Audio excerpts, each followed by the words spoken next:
Hello everyone, this is Professor Mihir Shah once again with another video. In this video, we are going to learn about a very important theory known as the Purchasing Power Parity Theory. But before that, please subscribe to the channel and click on the bell icon for getting regular updates. The Purchasing Power Parity Theory basically explains the determination of long-term equilibrium exchange rates based on the relative price level of two countries. The PPP theory is based on the law of one price, which says in absence of transaction cost, the official trade barriers, identical goods will have the same price in different markets when the prices are expressed in the same currency. Now let us explain first what is the law of one price. The law of one price explains that identical goods should be sold for the same price in two separate markets. The assumption of law of one price are: number one, movement of goods. The law of one price assumes that there is no restriction on the movement of goods between countries. That is, it is possible to buy goods in one market and sell them in another. This implies that there is no ban on export or import or in the form of quotas in international trade.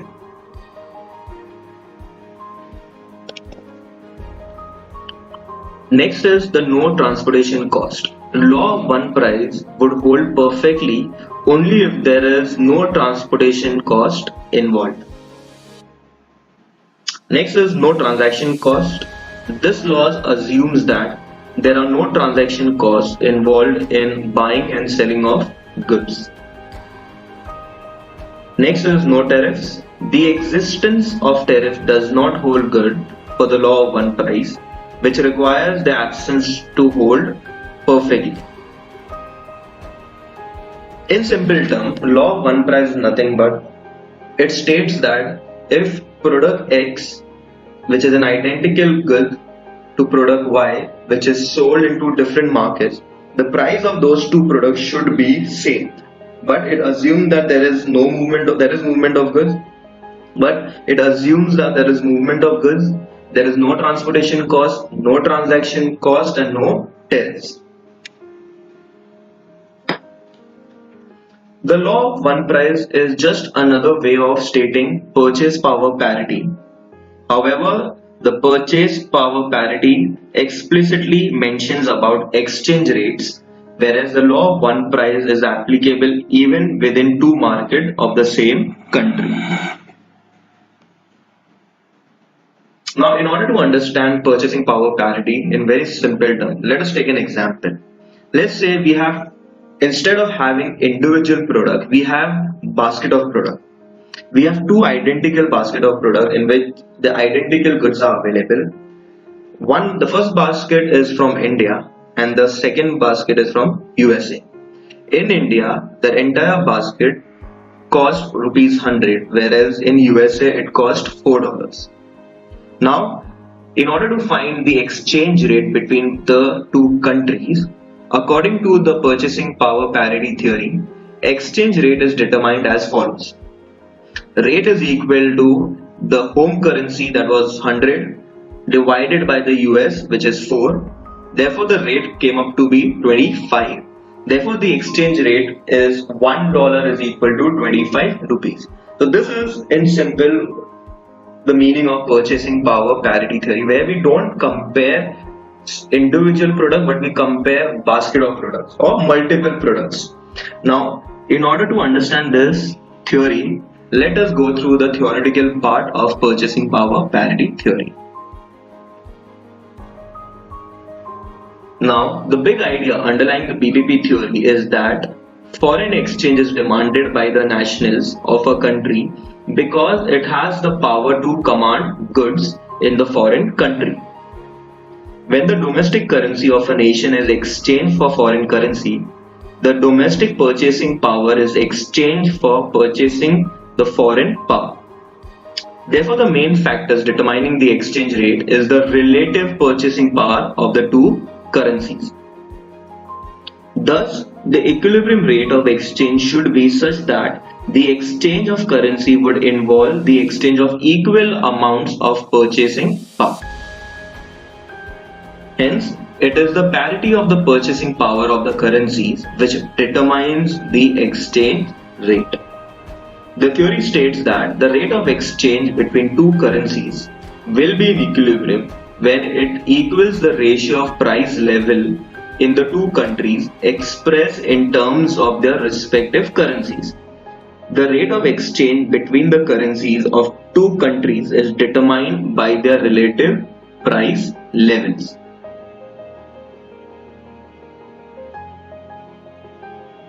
Now, the PPP theory is based on few assumptions which are as follows. Number one, there are no trade barriers between countries. Second, the price index for each of the two countries must comprise the same basket of goods, as I mentioned it earlier itself. Okay, when we are determining the exchange rate based on PPP theory, we don't consider individual product, but we consider basket of goods.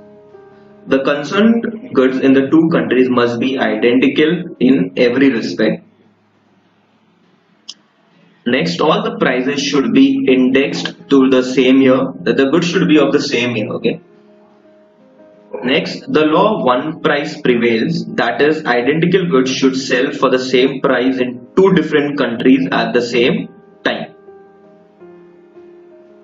Okay. Now, there is a demand for foreign currency by the people because of its purchasing power ability in its own nation. Thus, when domestic currency is exchanged for any foreign currency, one can say that domestic purchasing is being exchanged for purchasing power, as it can buy some amount of goods and services in the domestic country. This exchange of purchasing power takes place when the purchasing power of two currencies nations get equalized. Thus, the purchasing power of the two currencies determines the exchange rate. Now, the exchange rate under this theory is in equilibrium when their domestic purchasing power at that rate of exchange are equivalent. Let us take an example. Suppose certain bundle of goods and services in USA cost $20 and the same bundle in India costs rupees 900.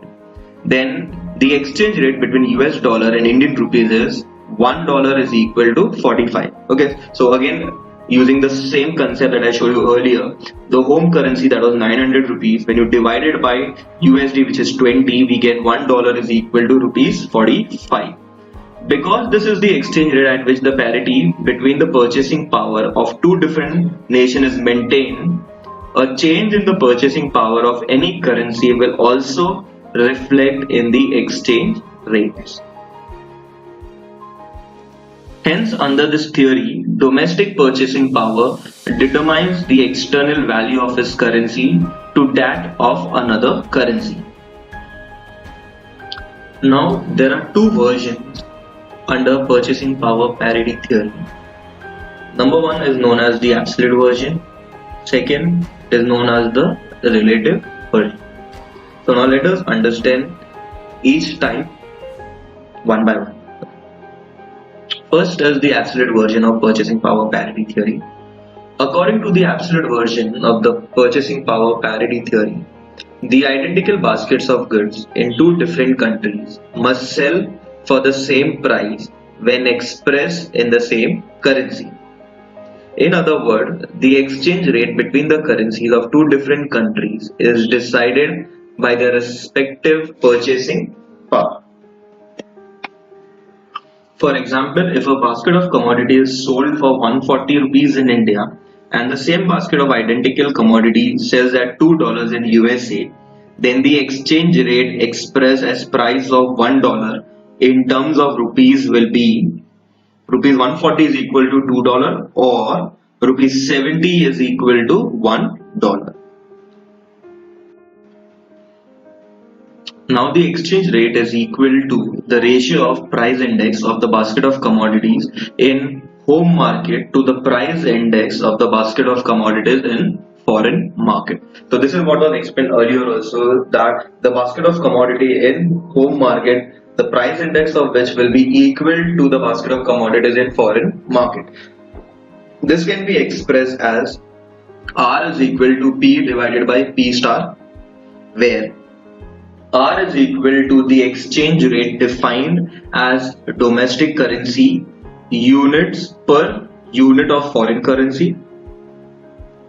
P stands for price index of a basket of goods expressed in the home country, expressed in domestic currency, say India and the rupee respectively. And P star is equal to the price index of an identical basket of goods in a foreign country expressed in the foreign currency, say USA and the dollar respectively. So that's the formula that we had applied. So the exchange rate is nothing but it is the ratio of the price of home currency upon the price of the foreign country. Now, taking the earlier example, we can express the rate of exchange as rate is equal to the rate in domestic country was 140 and that in foreign was $2. So it is 140 divided by 2. So the rate we came up to was rupees 70. Therefore, $1 is equal to rupees 70 is the exchange rate.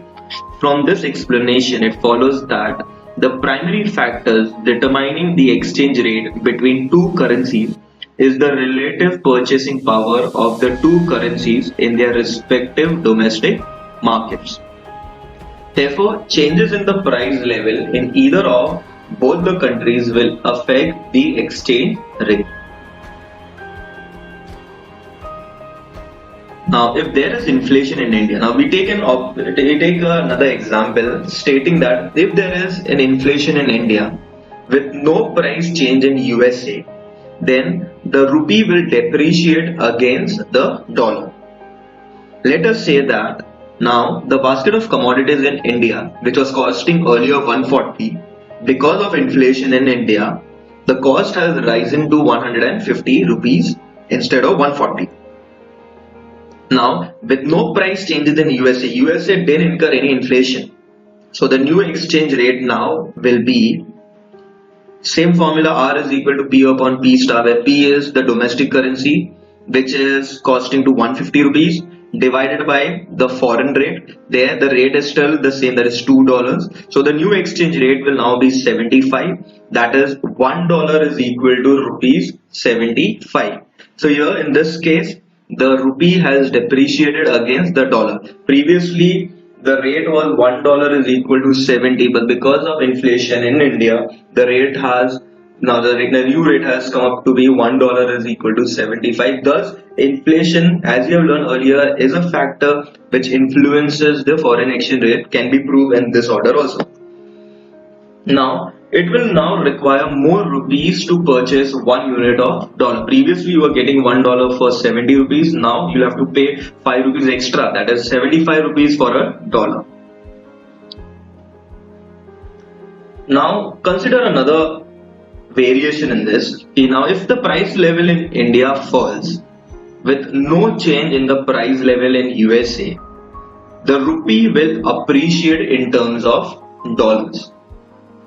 On the other hand, if there is a price rise in USA with no price change in India, then again rupee will appreciate in terms of dollars. Now let us explain this. Let us say that after 1 year, the basket of commodities in USA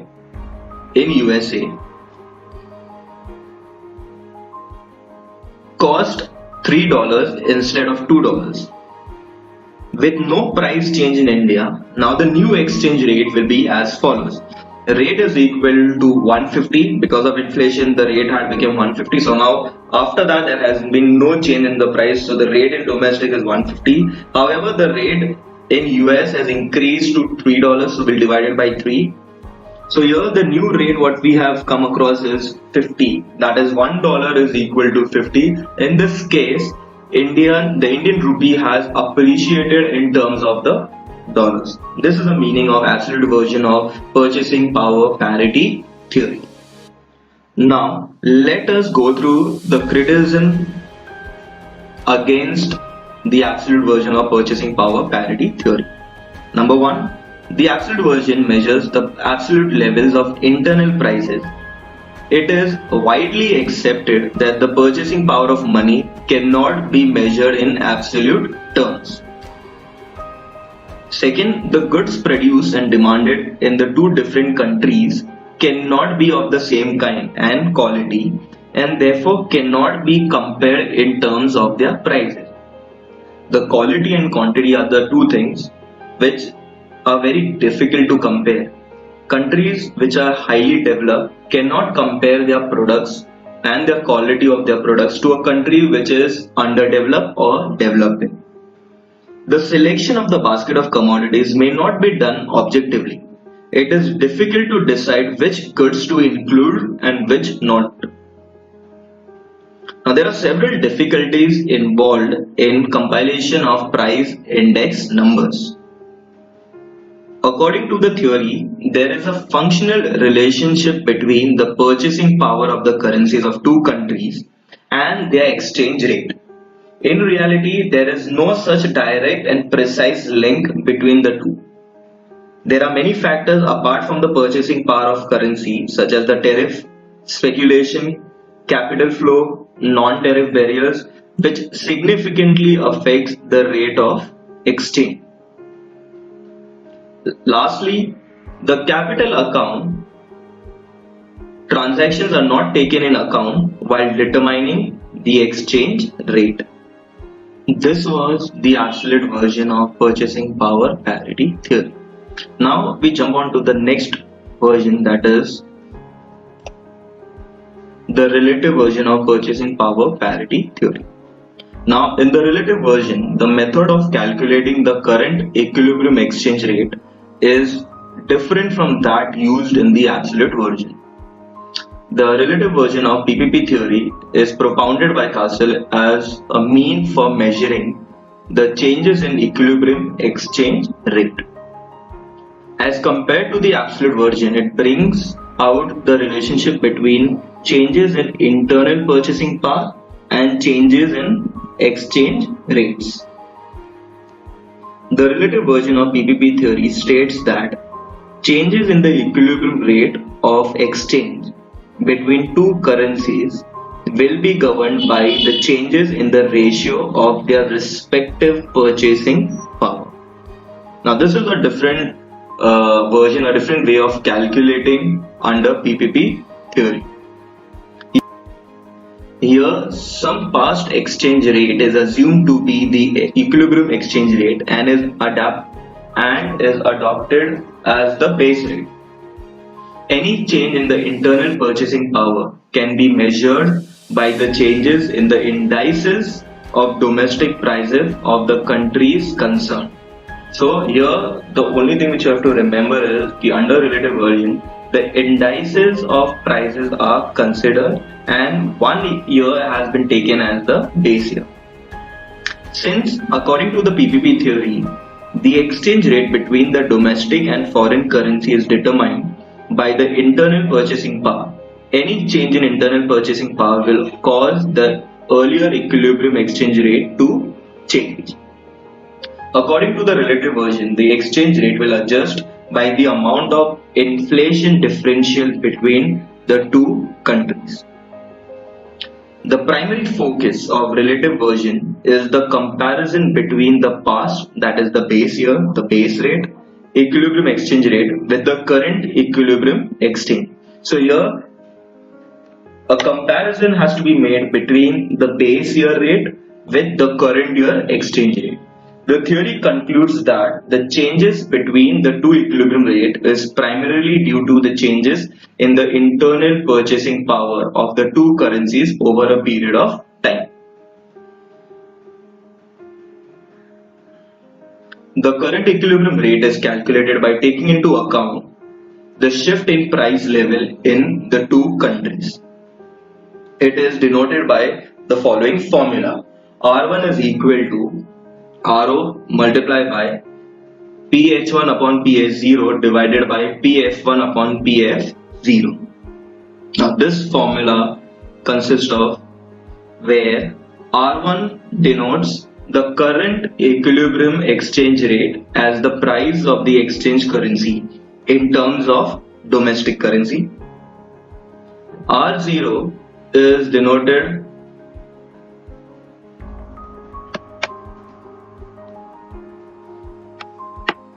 R0 is equal to the equilibrium exchange rate in the base period.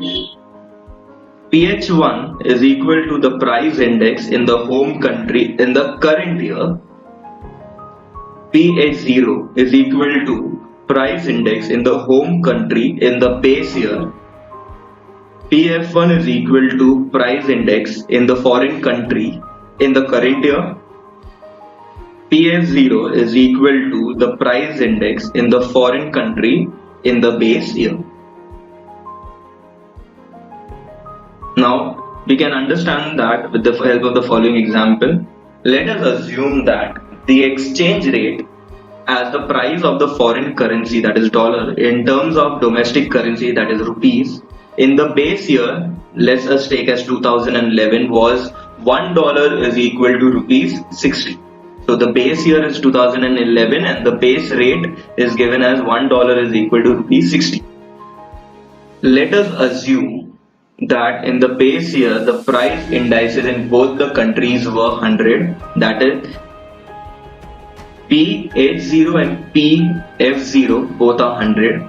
In the year 2018, the price in the home country, that is India, has risen to 180, and that in the foreign country USA has risen to 150. So these are the current price indices. So using this information, according to a relative version of purchasing power parity theory, exchange rate can be determined using the previous formula as R1 is equal to R0 into PH1 upon PH0 divided by PF1 divided upon PF0. Using the data, we can substitute in the following manner, that R1 is equal to the base rate, which is $1 is 60, into PH1, that is price in the home country, which is the current price, which is 180, divided by price in the base, which was 100, divided by price of foreign country in the current year, which is 150, and price in the foreign country at the base, which was 100.